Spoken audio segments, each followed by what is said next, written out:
हमारे चैनल को सब्सक्राइब करें और नई अपडेट्स के लिए घंटी के बटन को जरूर दबाएं।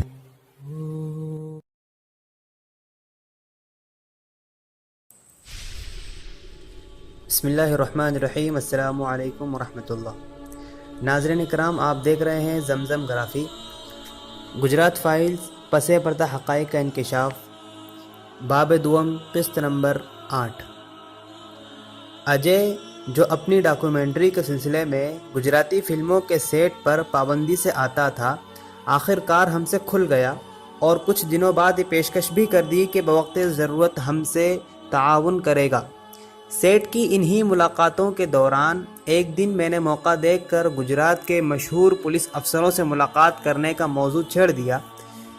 ख़ास तौर से वो अफसर जिनका ताल्लुक़ पसमानदा तबक़ों से था, यानी जो पिछड़े वर्ग से आते थे। मैंने कनुडिया से कहा कि अगर कोई ऐसा अफसर हो जो किसी हसास यानी संवेदनशील ओहदे पर फाइज हो तो उससे मदद मिल सकती है, बिलखुसूस ऐसा ओहदा जिसमें बहादुरी का मुजाहरा करना पड़ता हो और दहशतगर्दी के ख़िलाफ़ गुजरात के सिक्योरिटी में भी उसका कुछ अमल दखल हो। इस आखिरी जुमले का वही नतीजा निकला जो मुझे मतलूब था, यानी जो मुझे चाहिए था। उसने कहा कि आपको मिस्टर सिंघल से मिलना चाहिए। वो हमारे बेहतरीन अफसरों में से एक हैं जिसने बहुत से दहशतगर्दों को ख़त्म किया है। मैंने अपने तासुरात छुपाने की कोशिश की और उसका नाम यूँ लिखने लगी जैसे पहली बार उसके बारे में सुन रही हूँ। मैंने कमाल भोलेपन से पूछा, सर, ये अफसर सिंघल क्या करते हैं? वो कहाँ काम करते हैं? मुझे अपने फ़िल्मी दोस्तों से तो बस यही चाहिए था, एंट्री का एक ऐसा मौका जिससे अफसरों को मुझ पे शक ना गुजरे। जाहिर है आखिरी शख्स जिस पर सिंघल को शक हो सकता है वो होगा जो ख़ुद एक फ़िल्म साज हो और जो इलाकाई फ़िल्मों से जुड़े एक आला तरीन फ़िल्म साज के तवस्सुत से उससे मुलाकात करे।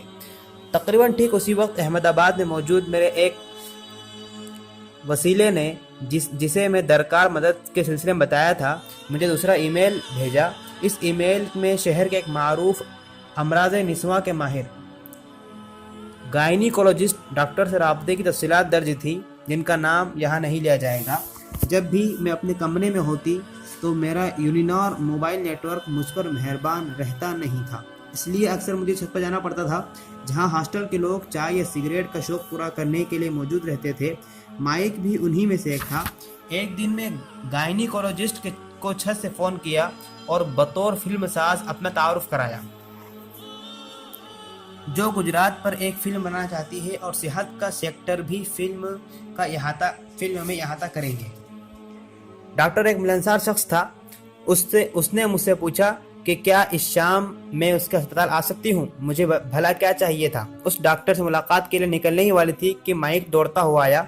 मैथिली, क्या मैं आपसे कुछ पूछ सकता हूँ? वो बोला, मैथिली, मैं इस तरह काम नहीं कर सकता। जिससे भी हम मिलते हैं आप उनसे कहती हैं कि आप एक फ़िल्म बना रही हैं, लेकिन मैं तो आपके साथ काम कर रहा हूँ। आपको पूरी सच्चाई मुझे बतानी चाहिए। मैंने माइक के तजस्सुस को नज़रअंदाज करने की कोशिश की, लेकिन अब वो मुसिर हो चुका था, यानी इसरार कर रहा था और शायद उसको ठेस भी पहुँची थी। मैं कोई बच्चा नहीं हूँ, ये आप जानती हैं। मैं बहुत मुताला करता हूँ। तालीमी तबादले प्रोग्राम के तहत यहाँ आया हूँ। इसलिए आया हूँ क्योंकि मैंने ज़िंदगी में कुछ हासिल किया है। आपको सब कुछ मुझे बताना चाहिए। क्या आपको मुझ पर भरोसा है? ये आपके लिए बस मैं एक गैर मुल्की चेहरा हूँ जिसकी आप सिर्फ नुमाइश करना चाहती हैं, किसी इजाफी शे की तरह। मुझे लगा कि उसने बड़ी मश्क के बाद ये बातें कही हैं, लेकिन उसकी खफगी में कुछ तो बात थी कि मैं असल तफ्तीश की तफसीलात के सिलसिले में उसे शरीक राज करने के लिए राज़ी हो गई। मीटिंग के लिए निकलने से कबल मैंने अपनी साबिका स्टोरियों के कुछ लिंक उसको भेज दिए और ताकीद कर दी कि इन स्टोरियों को वो पढ़ ले ताकि शाम को जब मैं लौट कर आऊँ तो हाल तफ्तीश का पूरा पस मंज़र उसको मालूम हो। डॉक्टर के साथ मेरी मीटिंग नहायत मुफीद साबित हुई। वो ताउन के लिए पूरी तरह तैयार थे। मैंने उनसे पूछा कि क्या मैं किसी ऐसी खातून डॉक्टर से मिल सकती हूँ जो गुजरात में खासी मकबूल हो और जिन्हें मैं अपनी फ़िल्म में शामिल कर सकूँ।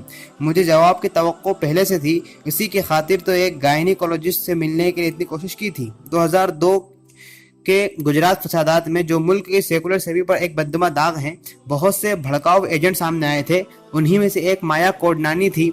यह अहमदाबाद से एक MLA थी जिसका नाम चश्मदीद गवाहों ने अपने बयानात में लिया था कि वो अपने हल्का इंतखाब में फसादात भड़काने वालों में पेश थी।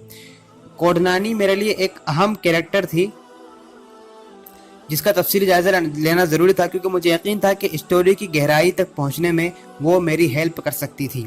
उसी शाम डॉक्टर ने माया कोडनानी को मेरी मौजूदगी में फ़ोन करते हुए बताया कि अमेरिका से आई हुई एक मुअस्सिर प्रोफाइल की फिल्म साज उसका इंटरव्यू करना चाहती है। साथ ही ये भी बताया कि वो मेरे कारनामों की ज़ाती तौर पर तस्दीक कर सकता है। अपनी अदाकारी जारी रखने और शक से बचने के लिए मैं बाद में भी उस डॉक्टर से हफ्ते में एक बार अपनी रिसर्च के सिलसिले में मिलती रही। उस शाम जब मैं लौटकर हॉस्टल पहुंची तो कागज़ के टुकड़े पर माइक ने चंद सवालात लिख रखे थे जो मुझसे पूछना थे। उसमें उन लोगों के नाम भी शामिल थे जिनके बारे में उसका ख्याल था कि वो मुजरिम थे। माइक दुरुस्त था। उसका इंतखाब तलबा के तबादले प्रोग्राम में यूं ही नहीं हो गया था। उस शाम बड़े इन्हिमा के साथ यानी बड़े लगन के साथ उसने मेरी बातें सुनी, सही सवालात किए और लतीफ़ बारीकियों को जहन नशी करता गया, यानी बारीक बारीक बातों को नोट करता गया। मैंने उसको बताया कि मंसूबा क्या है, प्लान क्या है, और अगर चीज़ें मंसूबे के मुताबिक नहीं होती तो किस तरह हमें इसमें तब्दीली करनी पड़ सकती है। उसने सवाल किया कि हम इसको कैसे अंजाम देंगे कल। मैंने जवाब दिया, हमें अपने पहले इम्तिहान के लिए जाना होगा।